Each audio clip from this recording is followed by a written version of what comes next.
Strauss. I'm Not just Fonte Hill for 4 years. But again, I said that you had an impact on me. We need the media to have certain accesses to these players. I'm not saying that you should be videoing everything in the locker room. I understand there's levels to this. Let it play, Shasky. No, I'm just happy that Shasky's learned about the basics of sports journalism. Let's bring it into we all get there some night. No, but I'm saying from the fans' perspective, for many years, as a consumer of sports media, I thought, screw the media. Boy, my opinion has changed. Slater's still a buddy from us, man. That's good. Really quick before I don't want to hold Slater. Shasky, that's good for you. Thank you. Slater's still a buddy this morning. He's been a hole for 5 minutes. Slater joining us on the River Islands guest line. All cast on 95.7 The Game appear on the River Islands guest line. Is it time for you to discover the islands? River Islands in Lathrop. Slater, did you change a diaper during that great perspective by Joe Shasky? No, I was having flashbacks to my Oklahoma State days. We did sports media law 101, all my sports reporting classes. That was nice. You were explaining my career there. That was unbelievable perspective, right? Joe Shasky's come around. Well, I look at it this way. Sarah, you could talk more to this. Like, people always say, well, they don't have to talk to me. No, literally they do. It's like in the contracts of the CBA is certain obligations regarding your contract. And like, if you don't like it, you can go play in an independent league somewhere else. But part of making a lot of money is there are certain obligations that come with it. And I think talking to the media is just part of it. Like, everyone has things in their job that they have to do that they don't like that you're obligated to do. But Anthony, get in there at any point. Like, I don't know. I find it interesting that they want to limit access to the locker rooms in the clubhouses. Yeah, I mean, look, this is like a battle every year. There's a PBWA call, like, I don't know, maybe a week ago, discussing like the various, smaller, bigger issues that, and this Players Association fights one way. Writers Association obviously is trying to pull it back. There was a big, obviously when COVID goes down, we're not only out of the locker rooms, we're just like out of their space for about a year and a half. And it had taken a while to get back kind of what we previously had. But I mean, like this is the years long debate. And honestly, you talk to older writers, and I would even now weirdly consider myself an older writer. I'm about to start year 12. The access has gotten less and less over time. And I do think you feel that, we used to have writers going on like planes and getting this like denser, deeper access. But I think the social media era has made that a little too dangerous for players. Like, they don't like that as much. So, I mean, again, we could talk about this all day. I'm not sure that the listeners want to, but it's interesting. No, it is very interesting because those nuggets that you guys get and the relationships you build in those locker rooms before a game, after a game, the inside information, the off the record stuff helps the stories. And I think the average fan doesn't realize that. I was like, who cares about the media? The players shouldn't have to talk to you. Just be thankful you got a free press credential. And I've been saying for years, like, no, it's a lot deeper than that. That's how you made your bones. Marcus Thompson, Kawakami, everybody, Ethan Sherwood Strauss, you get those insights and those handshakes and those behind-the-scenes looks, not only with the players, but with the coaching staff as well, Slater. I love that Ethan gets the middle name, too, Sherwood. Yeah. No, you're right. I mean, look, I'm doing it right now. Like, obviously, I'm trying to put together a few bigger picture stories on some of these teams I cover, including obviously the Warriors. I was just over in Hawaii with them, and it's like, I'm trying to get Draymond for this story, and like schedules haven't necessarily aligned, but because there's, at least a built up relationship over time, it's like, hey, can I maybe get you post game this game? Hey, maybe I'll try to get him tonight in Sacramento, whatever. And it's, I assume he's been very chatty, and like as he typically is, I think his perspective on this particular story I'm doing will be very good and potentially helpful for the fans. And I mean, you guys read, whatever amount of stories per year where you're like, man, that's really good insight into the team. Like, that comes from the conversations. Yeah, it's interesting because and we'll get into the Warriors specifically. I just think that the days of just writing a game score column, I might be mispronouncing how you guys describe it. Those are out the window. Now it's like analysis and observations and layers and deep thinking and insight and locker room stuff and coaching philosophies. Like, that's what I like reading. You know what I mean? I think it's evolving, and not having that access restricts all of this insight that fans are craving. Yes, I will say gamers are dead. To your point. But I do think that as access is being limited, but I still think it's there. I think sometimes people in my industry complain too much about it.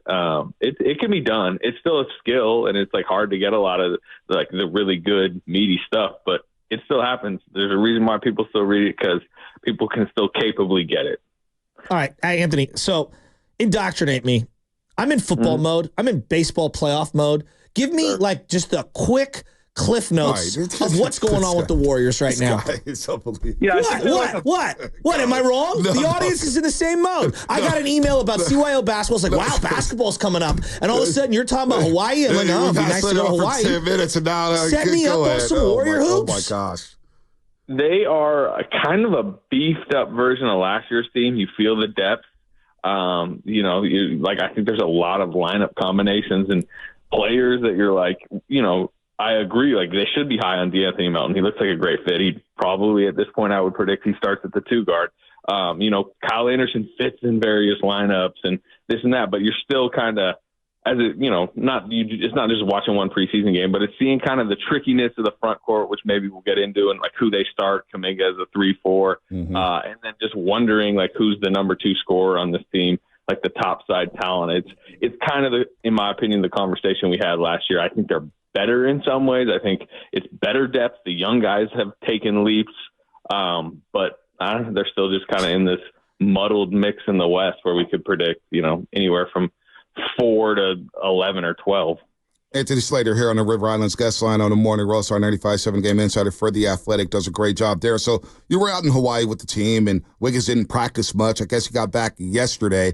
But other than that, you brought up DeAnthony Melton. You brought up some of the young guys. And I think a big polarizing quote last week, I think you asked Draymond a question about Kuminga, and Draymond said, I don't think he's a 4 right now. Now, Steve Kerr says, I don't know about that. So what is Jonathan Kuminga? Because last year there was a lot of made that he can't play alongside Andrew Wiggins, and then we found out later in the year, you know what, they can coexist on the court together. So where is Jonathan Kuminga at with the contract extension hovering over his head?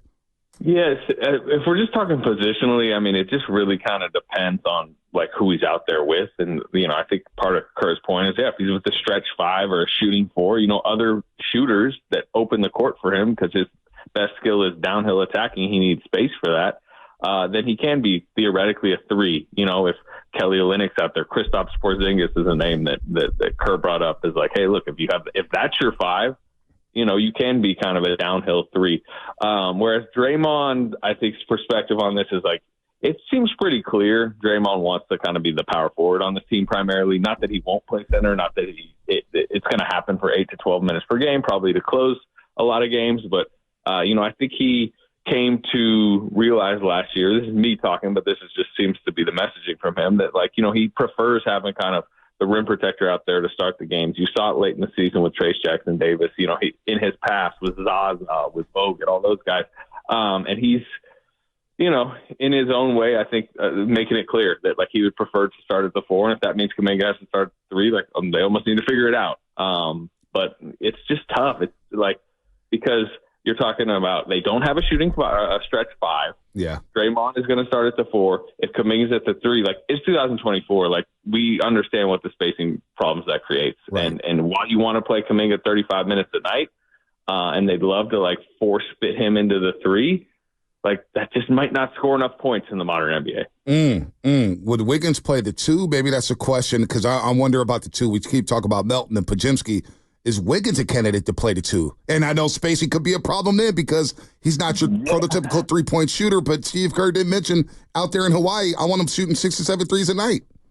Yeah, I mean, like to your question, like he could, and you're probably going to have to win games like 98, 96. Maybe you could, like that would be like they have the capabilities to have some really good defensive lineups out there. Right. But they're just like, how do they have these really good defensive lineups while still having modern spacing, getting up the amount of threes they want per game, running up and down the floor? Like Andrew Wiggins is not really a 2. Yeah. In my opinion, I think Draymond's going to have to probably end up having to play a little bit more 5 than he wants, and probably the fan base wants, and maybe his body can take. Isn't this the conversation we had last year? Yeah. It seems like we've had this conversation the last 2 years. The only way that Kuminga and Wiggins on the floor together worked last year, if you just look at like metrics of the lineup data, we all remember this was when Draymond came back and went to the 5, and then suddenly that wing combo that just couldn't work for them was their best lineup for the season. So it just seems like if you want to play those 2 together, which, again, you want your 6'8" scoring wings out there together, then Draymond's probably going to have to play a lot of 5. Looney stretch 5, Slater? He looks like he's in great shape. I mean, he might throw up one per game. I mean, Steve Kerr's being very reasonable. He said if it's a broken play, I know you are, but, I think you're speaking Let's run the RPO with Vinny Testaverde. I mean, come on. Exactly. Jeez Louise, Monte. All right, rank these guys. What up? Rank these guys in terms of breakout season. Yeah. Okay? And I'll put bounce back, breakout kind of side by side. Rank them for me. Podziemski, Kuminga, Wiggins. Man. Most likely to have it. Very different. Like, who, leading in minutes, leading in importance to the team. What's like how importance to the team. Importance to the team.